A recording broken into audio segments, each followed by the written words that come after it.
What childhood secret did you keep from your parents that would have changed everything if they knew? I kept a box of handmade birthday cards from my father for 20 years. I started making them when I was 7, after my mother left us. Dad said she needed to find herself in Arizona with her yoga instructor. My dad, Ray, worked construction during the day and security shifts at night. He'd come home with hands cracked from concrete and eyes red from lack of sleep. For his 37th birthday, I used my school supplies to make him a card. Construction paper folded in half with glitter glue spelling Happy Birthday Dad on the front. Inside, I drew our stick figure family, just the two of us holding hands.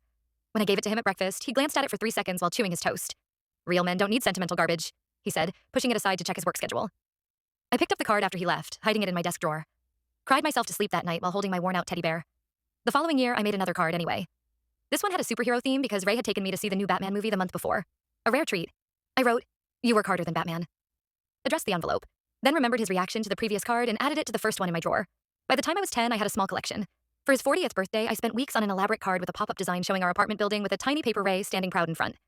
The night before his birthday, I overheard him on the phone with his brother. "Nah, don't bother with cards or gifts. Birthday celebrations are for women and children." I sealed the card in an envelope without showing him. I moved the growing collection to a Nike shoebox when I was 12. Each year on March 15th, I'd make a new card, write a message about what I appreciated about him that year, then seal it in an envelope with his name and the date. I hid the box under my bed, then later in my closet behind winter clothes. By 14, I had 8 cards he'd never seen. At 17, I left for college. Took the box with me, carefully wrapped in a plastic bag, then placed between layers of clothes in my suitcase. My roommate Judy found me making a card on my father's birthday our sophomore year. "Why make it if you never give it to him?" she asked.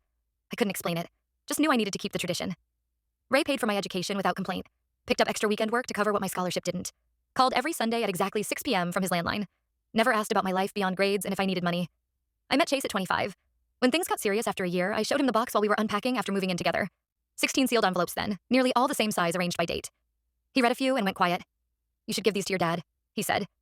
I refused. The rejection of that first card still stung 18 years later. When Chase proposed at 27 during a weekend trip to the coast, I called Ray immediately from the hotel room. He responded with, "He seems responsible. Closest thing to approval I'd ever get." When they met for the first time at a steakhouse downtown, Ray shook Chase's hand formally. Asked about Chase's job and retirement plan. Didn't hug me. Left early claiming an early work shift the next day. I didn't expect Dad to help with wedding costs. He'd retired from construction the year before, living modestly on his pension in the same apartment where I grew up.